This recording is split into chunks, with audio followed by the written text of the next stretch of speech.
warahmatullahi wabarakatuh.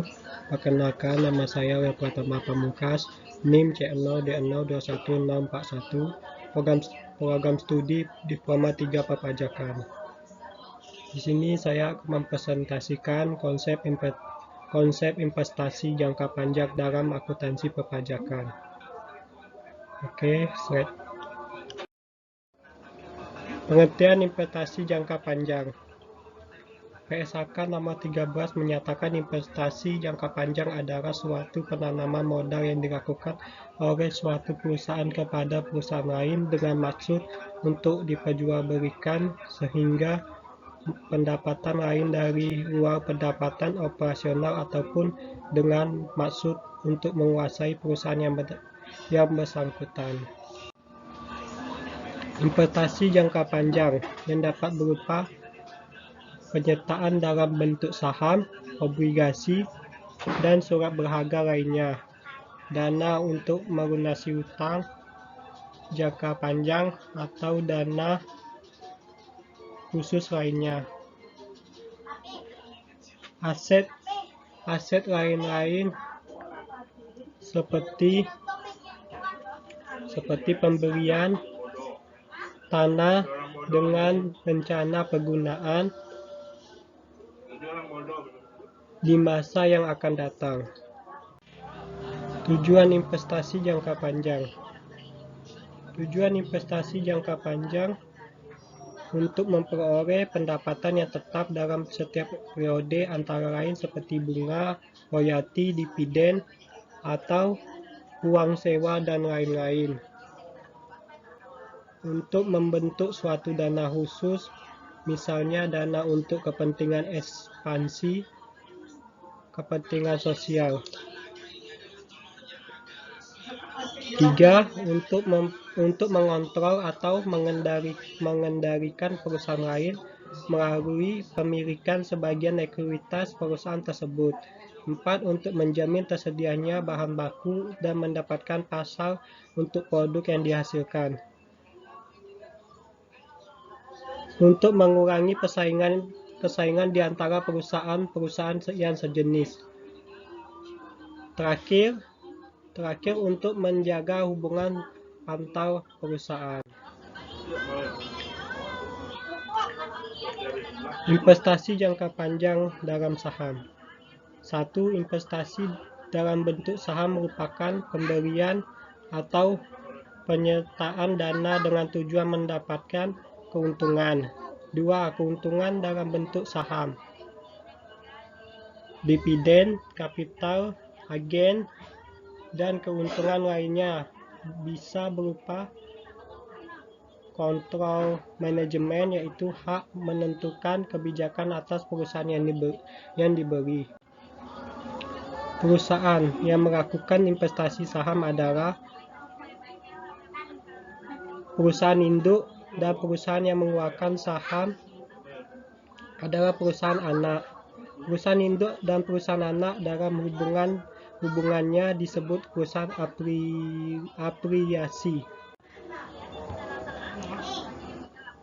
Berdasarkan PSAK 15, investasi saham pada perusahaan asosiasi dapat dibukukan dengan berpedoman pada metode harga perolehan cost dan ekuitas equity bergantung dari signifikasi pengaruh investor. Untuk tujuan perpajakan, tidak terdapat ketentuan yang secara eksplisit menyebut metode pembukaan investasi jangka panjang. Investasi jangka panjang saham selain yang tersebut dalam penjelasan pasal 10 ayat 5 UU PPH yang menyatakan bahwa investasi saham sama halnya dengan persediaan, dibukukan berdasarkan harga perolehan tanpa memperhatikan persentase kepemilikan. Investasi jangka panjang dalam obligasi. Obligasi adalah surat utang jangka panjang dengan tingkat bunga tertentu. Obligasi dapat dibeli dengan nilai nominal atau nilai kurs. Obligasi memberikan penghasilan bunga dengan jumlah tetap kepada investor. Bagian keuntungan yang tidak termasuk sebagai objek PPh dengan syarat dividen berasal dari cadangan laba yang ditahan bagi perseroan terbatas, BUMN dan BUMD yang menerima dividen kepemilikan saham pada badan yang memberikan dividen paling rendah 25% dari jumlah modal yang disetor.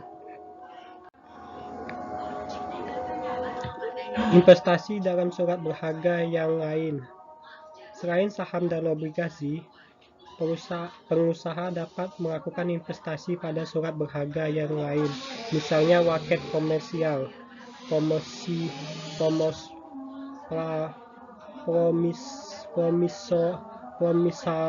promissory notes. Pencatatan pada investasi dalam wakat komersial itu hampir sama dengan obligasi. Perbedaannya kecil kemungkinan terjadi dengan adanya diskonto pada jenis surat berharga tersebut. Investasi jangka panjang dalam dana. Penanaman modal dana dapat memberikan hasil bagi perusahaan, misalnya dalam bentuk bunga dari deposito dan tabungan yang lain, dividen saham dan sewa dari harta. Pada pasal 4 ayat 3 bagian UU PPh nomor 36 tahun 2008 menyatakan penghasilan dari modal yang ditanamkan di bidang-bidang tertentu berdasarkan ketentuan Menteri Keuangan KMK oleh dana pensiun yang pendiriannya telah disahkan oleh Menteri Keuangan dikecualikan dari objek pajak. Investasi dalam aset lain-lain. Perusahaan dapat melakukan investasi pada aset lain-lain, misalnya tanah dan bangunan atau properti. Selain karena ada kelebihan dana, investasi tersebut dapat dimaksudkan untuk keperluan ekspansi masa yang akan datang. Sekian, itulah presentasi dari saya. Bila terdapat kekurangan, mohon dimaafkan. Wassalamualaikum warahmatullahi wabarakatuh. Like dan subscribe ya teman-teman channel aku. Terima kasih.